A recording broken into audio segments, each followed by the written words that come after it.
ಆತ್ಮೀಯ ವೀಕ್ಷಕರೇ, ಅನ್ನಪೂರ್ಣ ಕೈರುಚಿ ಅಡುಗೆ ಮನೆಗೆ ಸ್ವಾಗತ. ಇವತ್ತಿನ ದಿನ ನಾವು ಚಿಕನ್ ಲೆಗ್ ಪೀಸ್ ಗ್ರೇವಿನ ಮಾಡೋದನ್ನ ತಿಳಿಸ್ಕೊಡ್ತಿದ್ದೀನಿ. ಇದಕ್ಕೆ ನಾವು ಏನು ಮಾಡ್ಬೇಕಂತಂದ್ರೆ, ನಾನಿಲ್ಲಿ ಅರ್ಧ ಕೆ ಜಿ ತೊಗೊಂಡು ಬಂದಿದ್ದೀನಿ. ಅರ್ಧ ಕೆ ಜಿ ಮೀಡಿಯಮ್ ಸೈಜ್ ಒಳಗೆ ಲೆಗ್ ಪೀಸ್ನ ಕಟ್ ಮಾಡಿಸ್ಕೊಂಬರ್ಬೇಕು. ಅದನ್ನ ನೀಟಾಗಿ ವಾಶ್ ಮಾಡಿಕೊಂಡು ಅದಕ್ಕೆ ನಾವು ಏನು ಮಾಡ್ಕೋಬೇಕಂತಂದ್ರೆ, ಫಸ್ಟಿಗಾಗಿ ಒಂದಿಷ್ಟು ಮಸಾಲೆಗಳನ್ನು ತೊಗೋಬೇಕು. ಈಗ ಅಂದರೆ ಗರಂ ಮಸಾಲ ಇತ್ತಂದ್ರೆ ಹಾಕ್ಬೋದು, ಬಟ್ ಇದ್ರಂಗೆ ಇದ್ರದ್ದು ಟೇಸ್ಟು ಚೇಂಜ್ ಆಗ್ತೈತಿ. ಹಾಗಾಗಿ ನಾನು ಇಲ್ಲಿ ತೋರಿಸಿರುವಂಥ ಈ ಪ್ಲೇಟ್ ಒಳಗೆ ಹಾಕಿ ತೋರಿಸಿರುವಂಥ ಎಲ್ಲ ಮಸಾಲೆಗಳನ್ನ ತೊಗೊಂಡು ಪೌಡ್ರ್ ಮಾಡಿ ಈ ಚಿಕನ್ ಲೆಗ್ ಪೀಸ್ಗೆ ಹಾಕ್ಕೋಬೇಕು. ನೆಕ್ಸ್ಟ್ ಇದಕ್ಕೆ ಒಂದು ಸ್ವಲ್ಪ ಅರಿಶಿನ ಹಾಕ್ಕೊಳ್ಬೇಕು. ಆಮೇಲೆ 1-2 ಚಮಚ ಖಾರ ಪುಡಿ ಹಾಕ್ಕೊಳ್ರಿ.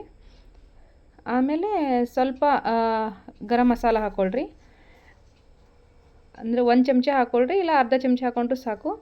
ಮತ್ತು 1 ಚಮಚ ಅಲ್ಲ ಬೆಳ್ಳುಳ್ಳಿ ಪೇಸ್ಟ್, ನಾನು ಮುಂಚೆನೇ ಮಾಡ್ಕೊಂಡು ಇಟ್ಕೊಂಡಿದ್ದೀನಿ ಅಲ್ಲ ಬೆಳ್ಳುಳ್ಳಿ ಪೇಸ್ಟ್ನ. ಅದನ್ನ ಹಾಕ್ಕೊಂಡು ಒಂದು 3-4 ಚಮಚದಷ್ಟು ಮೊಸರನ್ನ ಹಾಕ್ಕೊಳ್ರಿ. ಗಟ್ಟಿ ಇದ್ರೂ ಪರವಾಗಿಲ್ಲ, ಇನ್ನೂ ತೆಳ್ಳಗಿದ್ರೂ ಪರವಾಗಿಲ್ಲ. ಅಷ್ಟು ಮೊಸರು ಹಾಕ್ಕೊಂಡು ನೀಟಾಗಿ ಕಲಿಸ್ಕೊಳ್ರಿ.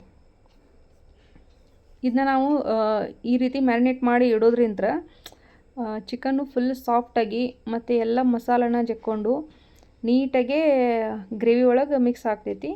ಹಾಗಾಗಿ ನಾವು ಮ್ಯಾರಿನೇಟ್ ಕಂಪಲ್ಸರಿ ಮಾಡಲೇಬೇಕು. ಈ ಚಿಕನ್ ಮಾಡ್ಬೇಕಂತಂದ್ರೆ ನಾವು ಮ್ಯಾರಿನೇಟ್ ಮಾಡಲೇಬೇಕು.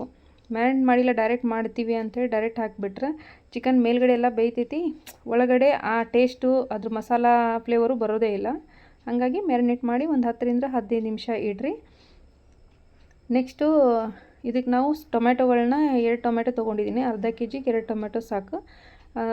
ಮೀಡಿಯಮ್ ಗಾತ್ರ ಕಟ್ ಮಾಡ್ಕೊಳ್ರಿ. ಫುಲ್ ಸಣ್ಣಗೆ ಮಾಡಿದರೆ ಫುಲ್ ಗೊಜ್ಜು ಒಂಥರ ಪೇಸ್ಟ್ ಹಂಗೆ ಆಗಿಬಿಡ್ತೈತಿ. ಆ ರೀತಿ ಬೇಡ, ಸ್ವಲ್ಪ ಇದು ಬಾಯೊಳಗೆ ಸಿಗಬೇಕಂದ್ರೆ ಮೀಡಿಯಮ್ ಈ ಸೈಜ್ ಒಳಗೆ ಕಟ್ ಮಾಡ್ಕೋಬೇಕು. ಇಲ್ಲಿ ನಾನು 1 ಈರುಳ್ಳಿ ತೊಗೊಂಡಿದ್ದೀನಿ, 1 ಸಾಕು. ನಾನು ಜಾಸ್ತಿ ಗೊಜ್ಜು ಮಾಡ್ಕೊಳಕತ್ತಿಲ್ಲ, ಒಂದು 2 ಬಟ್ಲದಷ್ಟು ಗೊಜ್ಜಾದರೆ ಸಾಕು. ಹಾಗಾಗಿ ನಾನು 1 ಈರುಳ್ಳಿನ ತೊಗೊಂಡಿದ್ದೀನಿ. ಅರ್ಧ ಕೆ ಜಿ ಚಿಕನಿಗೆ 1 ಈರುಳ್ಳಿ ಸಾಕು. ಈಗ ಕಟ್ ಮಾಡಿಕೊಂಡು ಒಂದು ಪಾತ್ರೆ ಒಳಗೆ ಎಣ್ಣೆ ಹಾಕಿ ಅದು ಸ್ವಲ್ಪ ಕಾಯಕ್ಕೆ ಬಿಡ್ತೀನಿ. ಇದು ಎಣ್ಣೆ ಐತಲ್ಲ ನೀಟಾಗೆ ಕಾಯಬೇಕು, ಇಲ್ಲ ಅಂತಂದ್ರೆ ಹಸಿ ವಾಸನೆ ಟೈಪ್ ಆಗಿಬಿಡ್ತೈತಿ ಎಣ್ಣೆ. ಹಾಗಾಗಿ ಇದಕ್ಕೆ ನೀಟಾಗಿ ಕಾಯಿಸಿ 1 ಬಟ್ಲದಷ್ಟು ಈರುಳ್ಳಿನ ಹಾಕಿ ನೀಟಾಗೆ ಕಲಿಸ್ಕೊಳ್ರಿ. ಇದನ್ನು ಒಂದು 5 ನಿಮಿಷನಾದರೂ ನೀಟಾಗೆ ಮೀಡಿಯಮ್ ಫ್ಲೇಮ್ ಒಳಗೆ ಇಟ್ಕೊಂಡನ ಹುರ್ಕೋಬೇಕು. ನೀವು ಸ್ಪೀಡಾಗಿ ಗ್ಯಾಸ್ ಇಟ್ಕೊಂಡು ಇದು ಹುರ್ಕೊಂಡ್ಬಿಟ್ರೆ ಉಳ್ಳಾಗಡ್ಡಿ ಎಲ್ಲ ಸರಿಯಾಗಿ ಬೇಯೋಗಿಂಗಿಲ್ಲ. ಅದಕ್ಕೆ ನಾವು ನೀಟಾಗಿ ಸ್ಲೋ ಫ್ಲೇಮ್ ಒಳಗೆ ಇಟ್ಕೊಂಡು ಮೀಡಿಯಮ್ ಒಳಗೆ ಇಟ್ಕೊಂಡು ಹುರ್ಕೋಬೇಕು. ಈ ಥರ ಆದಮೇಲೆ ಇದಕ್ಕೆ ನಾವು ಸ್ವಲ್ಪ ಕರಿಬೇವು ಹಾಕ್ಕೋಬೇಕು. ಕರಿಬೇವು ಹಾಕೋದ್ರಿಂದ ಕರಿಬೇವು ಫ್ಲೇವರು ಸ್ವಲ್ಪ ನೀಟಾಗೆ ಬರ್ತೈತಿ ಮತ್ತು ಅದರ ಸ್ಮೆಲ್ಲೂ ಮಸ್ತ್ ಇರ್ತೈತಿ. ಚಿಕನ್ ಒಳಗೆ ಯಾರು ಕರಿಬೇವು ಹಾಕೋಂಗಿಲ್ಲ ಅಂತಿರ್ತಾರಲ್ಲ, ಆದರೆ ಒಂದೊಂದು ಸೈಡ್ ಹಾಕ್ತಾರೆ, ಒಬ್ಬೊಬ್ರು ಹಾಕೊಳ್ಳೋಂಗಿಲ್ಲ. ಬಟ್ ಈ ಚಿಕನಿಗೆ ಆಯ್ತು ಬೇರೆ ಚಿಕನ್ ಮಾಡಿದ್ರೂ ಹಾಕ್ಬೋದು, ಹಾಕಿದರೆ ಇದ್ರ ಫ್ಲೇವರು ಚೇಂಜ್ ಬರ್ತೈತಿ. ನೆಕ್ಸ್ಟ್ ಇದನ್ನೂ ಹಾಕ್ಕೊಂಡು ಇನ್ನೂ ಈರುಳ್ಳಿ ಸ್ವಲ್ಪ ಬೇಯೋ ಮಾಟ ಹಾಗೆ ಕಲಿಸ್ಕೊಂತ ಇರ್ರಿ. ಒಂದು ಸ್ವಲ್ಪ ನೋಡಿ ಮತ್ತು ಹಂಗೆ ಕಂಟಿನ್ಯೂ ಬಿಟ್ಬಿಟ್ರಿ ಅಂದ್ರೆ ಅದು ಹೊತ್ತು ಬಿಡ್ತೈತಿ. ಹಾಗಾಗಿ ನೀವೇನು ಮಾಡಬೇಕು, ಮೇಲೆ ಕಲಿಸ್ತಾ ಇರಬೇಕು. ನೆಕ್ಸ್ಟ್ ಇದಕ್ಕೆ ನಾವು ಏನು ಮಾಡೀವಿ, ಆಗಲೇ ಹೆಚ್ಚಿಕೊಂಡು ಇಟ್ಟಿರುವಂಥ 1 ಬಟ್ಲು ಟೊಮ್ಯಾಟೊನ ಹಾಕಬೇಕು. ಅಂದರೆ 2 ಈರುಳ್ಳಿ 1 ಬಟ್ಲ ಆಗಿಬಿಡ್ತೈತೆ ಅದಷ್ಟು. ಅದನ್ನ ಹಾಕಿ ನೀಟಾಗಿ ಕಲಿಸ್ಕೊಂತ ಇರಿ. ಇದು ಅಷ್ಟೇ. ಈಗ ಸ್ವಲ್ಪ ಫ್ಲೇಮ್ನ ಜೋರು ಇಟ್ಕೋಬೇಕು 1-2 ನಿಮಿಷ, ಇಲ್ಲ ಅಂತಂದ್ರೆ ಈರುಳ್ಳಿ ಬೇಯ್ತೈತಿ ಮತ್ತು ಟೊಮೆಟೊ ಎಲ್ಲ ಒಂದು ಸ್ವಲ್ಪ ಹಾಗೆ ಉಳಿತೈತಿ. ಅದನ್ನ ಹಾಕ್ಕೊಂಡು ನೆಕ್ಸ್ಟ್ ಅದಕ್ಕೆ ಈಗ ಮತ್ತು ನಾರ್ಮಲ್ ಮೀಡಿಯಮ್ ಫ್ಲೇಮ್ ಒಳಗೆ ಇಟ್ಕೊಂಡು 1 ಚಮಚ ಖಾರ ಪುಡಿ ಅದ್ರೊಳಗೆ ಹಾಕಿರ್ತೀವಿ ಮ್ಯಾರಿನೇಟ್ ಒಳಗೆ, ಆದರೂ ಸ್ವಲ್ಪ ಇದ್ರೊಳಗೆ ಕಮ್ಮಿ ಹಾಕಿರಿ. 1 ಚಮಚ ಉಪ್ಪು, ಸ್ವಲ್ಪ ಒಂದು ಅರ್ಧ ಬಟ್ಲಷ್ಟು ಪುದೀನ ಸಣ್ಣಗೆ ಹೆಚ್ಕೊಂಡಿದ್ದು, ಒಂದು ಅರ್ಧ ಬಟ್ಲು ಕೊತ್ತಂಬರಿ ಹಾಕಿ ಕಲಿಸ್ಕೊಂಡು ಇದನ್ನ ನೀಟಾಗಿ ಕಲಿಸ್ಕೊಂಡು ಬಿಡ್ರಿ. ನೋಡಿರಿ, ಸ್ವಲ್ಪ ಅದು ಆಯಿಲ್ ಬಿಡ್ತೈತಿ ಮತ್ತು ಕಲರು ಚೇಂಜ್ ಆಗ್ತಾ ಇರ್ತೈತಿ. ಮತ್ತು ಈ ಈರುಳ್ಳಿ ಮತ್ತು ಟೊಮೆಟೊ ಎಲ್ಲ ಸಾಫ್ಟ್ ಆಗಕತ್ತೈತಿ. ಮತ್ತು ಇದಕ್ಕೂ ಸ್ವಲ್ಪ ಅರಿಶಿನ ಹಾಕ್ಕೋಬೇಕು ಮಸಾಲೆಗೆ. ಆಮೇಲೆ ನಾವು ಮ್ಯಾರಿನೇಟ್ ಮಾಡಿ ಇಟ್ಟಿರುವಂಥ ಚಿಕನ್ನ ಎಲ್ಲ ಹಾಕಬೇಕು. ಅದು ಮ್ಯಾರಿನೇಟ್ ಮಾಡಿದ್ದು ನೀಟಾಗಿ ಅದಕ್ಕೆ ಹಾಕ್ಕೊಂಡು 1-2 ನಿಮಿಷ ಇದನ್ನು ಸರಿಯಾಗಿ ಕಲಿಸ್ಕೊಬೇಕು. ಈ ಚಿಕನನ್ನು ಜಾಸ್ತಿ ಕೈಲಿಂದ ಒತ್ತಿ ಕಲಿಸಿದ್ರೆ ಪೀಸ್ ಕಟ್ ಆಗ್ತಿರ್ತಾವೆ. ಹಾಗಾಗಿ ಮೀಡಿಯಮ್ ನಾರ್ಮಲ್ ಸ್ಟೇಜ್ ಒಳಗೆ ನಾರ್ಮಲ್ ಇದ್ರೊಳಗೆ ಮೀಡಿಯಮ್ ಫ್ಲೇಮ್ ಇಟ್ಕೊಂಡು ಸ್ಲೋ ಆಗಿ ಕಲಿಸ್ರಿ.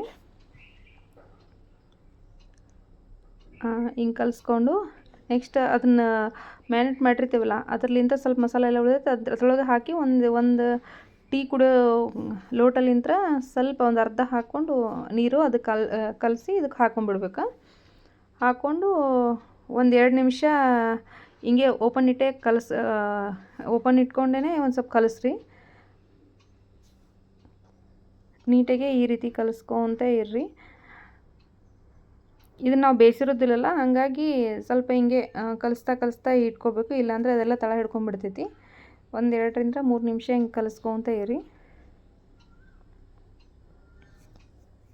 ನಾನಾಗಲೇ ಹೇಳಿದೆಲ್ಲ ಅದು ನೀರನ್ನ ಇದಕ್ಕೆ ಹಾಕ್ಕೊಂಡು ಇನ್ನೊಂದು 2 ನಿಮಿಷ ಕಲಿಸ್ರಿ. ಹಂಗೆ ಇದು ಇಷ್ಟೇ ಸ್ವಲ್ಪ ನೀರು ಹಾಕೋದ್ರಿಂದ ಎಲ್ಲ ಮಸಾಲೆನ ಸ್ವಲ್ಪ ಸರಿಯಾಗಿ ಬೇಯ್ತೈತಿ. ಹಾಗಾಗಿ ಸ್ವಲ್ಪ ನೀರು ಹಾಕಲೇಬೇಕು. ಜಾಸ್ತಿ ನೀರು ಹಾಕಿಬಿಟ್ರೆ ಅದು ಫುಲ್ ಗ್ರೇವಿ ಆಗಿ ಹೋಗ್ಬಿಡ್ತೈತಿ. ಇದಿಷ್ಟು ಸಾಕು, ಒಂದು ಮೀಡಿಯಮ್ ಆಗಿ ಗ್ರೇವಿ ಬರ್ತೈತಿ. ಅದು ಫುಲ್ ನೀರ್ನಂಗೆ ಆಗಿಬಿಡ್ತೈತಿ. ಇಷ್ಟ ಆದರೆ ಸಾಕು. ಇದು ಈಗ ನಾವು ಫ್ಲೇಮ್ನ ಮೀಡಿಯಮ್ಮಾಗಿ ಇಟ್ಕೊಂಡು ಮೇಲೆ ಸ್ವಲ್ಪ ಕೊತ್ತಂಬರಿ ಉದುರಿಸ್ಕೊಂಡು ಇದ್ರ ಮೇಲೆ ಸ್ವಲ್ಪ ಒಂದು 2 ನಿಮಿಷ ಹಿಂಗೆ ಬಿಟ್ಕೊಂಡು ನೋಡಬೇಕು ಅದು ಎಣ್ಣೆ ಬಿಡಾಕತ್ತಾ ಇಲ್ಲ ಅಂಥೇಳಿ ನೋಡಿಕೊಂಡು ಮತ್ತೆ ಒಂದು ಸ್ವಲ್ಪ ಸಣ್ಣಗೆ ಇಟ್ಕೊಂಡು ಗ್ಯಾಸ್ ಒಂದು 5 ನಿಮಿಷ ಮುಚ್ಚಳ ಮುಚ್ಚಿ ಮತ್ತೆ ಬೇಯಿಸ್ಕೋಬೇಕು. ಮತ್ತು ಈ ಥರ ಗ್ರೇವಿ ಕಾಣಿಸ್ತಿತ್ತಲ್ಲ ನೋಡಿಕೊಂಡು ಮತ್ತೆ ಕಲಸಿ ಮತ್ತೆ ಮುಚ್ಚಳ ಮುಚ್ಚಿ ಮತ್ತೆ ಒಂದು 2 ನಿಮಿಷ ಬಿಡ್ರಿ.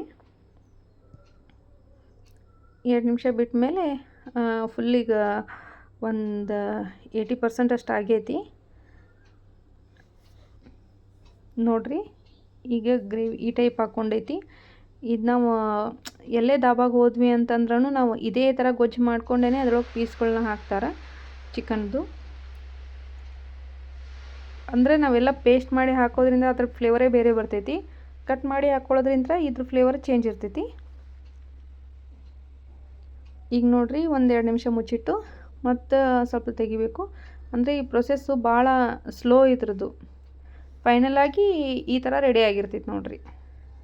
ಇದನ್ನ ಚಪಾತಿ ಜೊತೆ, ರೈಸ್ ಜೊತೆ, ದೋಸೆ ಜೊತೆ ನಿಮ್ಗೆ ಏನು ಇಷ್ಟ ಅದ್ರ ಜೊತೆ ಹಚ್ಕೊಂಡು ತಿನ್ಬೋದು. ಇದು ಎಲ್ಲದಕ್ಕೂ ಸೂಟ್ ಆಗ್ತೈತಿ.